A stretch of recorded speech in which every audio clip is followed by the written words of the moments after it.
Filaria মুক্ত শহর গড়ার লক্ষ্যে বড় পদক্ষেপ নিল বহরমপুর পৌরসভা। আজ থেকে শুরু হলো বিশেষ ফাইলেরিয়া টেস্ট কর্মসূচি।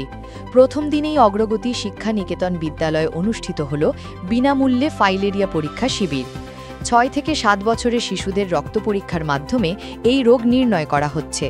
শিশুরা যাতে ভয় না পায় সেই জন্য আয়োজন করা হয়েছিল অঙ্কন প্রতিযোগিতা ও চকলেট বিতরণের। আজ 55 জন শিশুর পরীক্ষা করা হয়। সব পরীক্ষার ফলই ছিল নেগেটিভ। উপস্থিত ছিলেন পৌরসভার chairman Narugopal Mukherjee, vice chairman, executive officer, স্বাস্থ্য আধিকারিক ও কাউন্সিলর বৃন্দ। চেয়ারম্যান জানান, মানুষ যাতে প্রাথমিক পর্যায়ে রোগ শনাক্ত করতে পারে, তাই এই উদ্যোগ। আগামী দিনে শহরের আরও এলাকায় এই কর্মসূচি চালু হবে, যাতে বহরমপুর সম্পূর্ণভাবে ফাইলেরিয়া মুক্ত হয়। News front, Baharampur. দেখেছেন যে সারা বছর তো আমরা প্রচুর ক্যাম্প করি। আমাদের হেলথ সেক্টর আছে, গোটা বহরমপুর শহরে 14টা আমাদের হেলথ ক্যাম্প আছে, প্রাইমারি হেলথ সেন্টার। সেখান থেকে না যাবতীয় প্রাইমারি সার্ভিসটা দেওয়া হয়।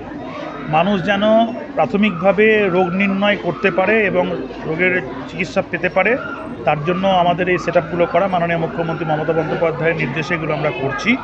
এবং পাশাপাশি যাতে মেডিকেল কলেজ এবং বড় নার্সিংহোমে মানুষকে যেতে না হয়, তার জন্য প্রাথমিকভাবে আমরা যদি প্রিভেনশন দিতে পারি, কোনো প্রিভেন্টিভ কেয়ার কোনো ম্যানেজমেন্ট আমরা করতে পারি, সেই জন্য আমাদের ম্যাডাম ডাক্তার অন্বেষা আছে, মনোজ আছে, আমাদের মাইক্রোবায়োলজিস্ট আছে, আমাদের ভাইস চেয়ারম্যান আছে, কাউন্সিলর অপূর্ব আছে। এই ওয়ার্ডে হচ্ছে আজকে মূলত ফাইলেরিয়া রোগের যে আপনার প্রকোপ, সেটা এই সময় থেকে শুরু হয় এবং ফাইলেরিয়া রোগ এখনও পর্যন্ত মারাত্মকভাবে আছে।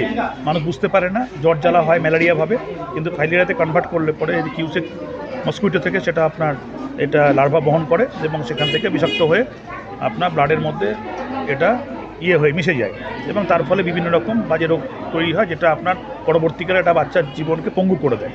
তো আজকে অগ্রগতি শিক্ষা নিকেতনে প্রধান শিক্ষিকা ছিলেন এখানে। আমরা সবাই মিলে থেকে স্কুলটাকে আজকে শুরু করলাম।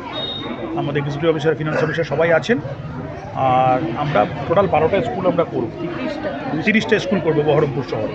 তারা যেভাবে তাদের কনভেনিয়েন্স ডেট দিয়েছে, সেই ডেট অনুযায়ী করব আমরা। এটা পাশাপাশি যেমন আমাদের রোড, রাস্তাঘাট, কনজারভেন্সি ম্যানেজমেন্ট আছে, এর পাশাপাশি প্রাইমারি হেলথ সেন্টার আছে, যার মধ্যে দিয়ে আমরা প্রথম থেকে প্রাথমিকভাবে আমরা রোগ নির্ণয় করে সেখানে আমরা ম্যানেজ করব। আমাদের সরকারের বহুমুখী যে দিকগুলো আছে, যেমন হেলথ, তার মধ্যে একটা বড় ইম্পর্টেন্ট।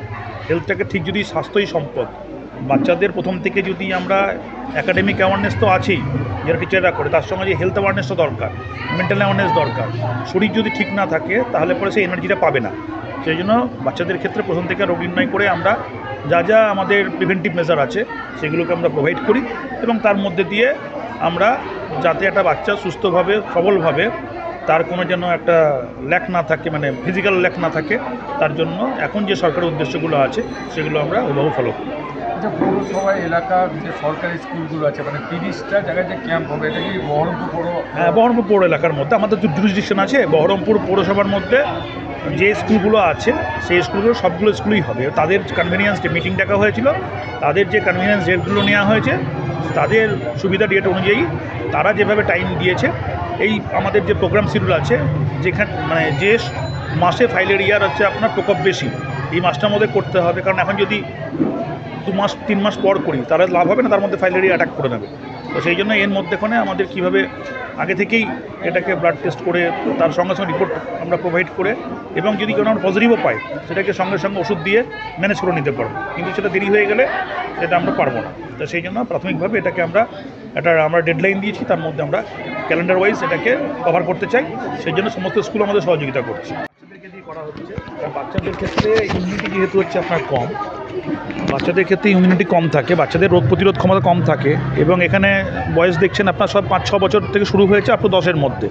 তাহলে এখানে তাদের যেহেতু সেই শক্তিটা, প্রতিরোধ শক্তিটা এখনও আসে না, প্রথমে তাদের মধ্যে থেকে আমাদের স্ক্রিনিংটা চলছে। এর পরবর্তী ফেজে আমাদের স্লাম অঞ্চলে জেনারেল আমাদের প্রাইমারি হেলথ সেন্টারগুলো আছে, যেখানে মানুষ সচেতন, সেই সব অঞ্চলেও হবে। আমরা স্টেপ বাই স্টেপ প্রায়োরিটি ঠিক করে যে কোন অঞ্চলে বেসিক্যালি এটা বেশি হয়, তাহলে পরে যে অঞ্চলে মানুষ রোগ বা যেখানে শরীর নিয়ে একটা তাদের অ্যাওয়ারনেস নেই, বিশেষ করে স্লাম অঞ্চল, বাচ্চাদের মধ্যে একটা বাচ্চাকে যদি ধরুন ওই কিউসেক মশা কামড়ালো না ডেঙ্গি মশা কামড়ালো, বাচ্চারা বুঝতে পারবে না, কিন্তু সেটা একটা একটু মানে বাচ্চা থেকে একটু প্রাপ্তবয়স্ক মানুষ বেশি বুঝতে পারবে, সঙ্গে সঙ্গে ডাক্তার কাছে যাওয়ার চেষ্টা করবে জ্বর জ্বালা হলে পরে। কিন্তু বাচ্চাদের সেটা অনেক পরে সেটা বলতে পারবে বাবা মাকে, অনেক পরে তারা সেটাকে বুঝতে পারবে কষ্টটা। সেই জন্য বাচ্চাদের মধ্যে থেকে আমরা প্রথমে শুরু করছি, ফেজ ওয়াইজ, তারপর স্লামে করবো আমরা। এছাড়া আমাদের প্রাইমারি হেলথ সেন্টারে প্রতিটা ওয়ার্ডে ওয়ার্ডে সমস্ত মানুষের ক্ষেত্রে এই সার্ভিসটা আমরা মানে রেন্ডার করব, আমাদের যতদিন এই শিডিউল আছে।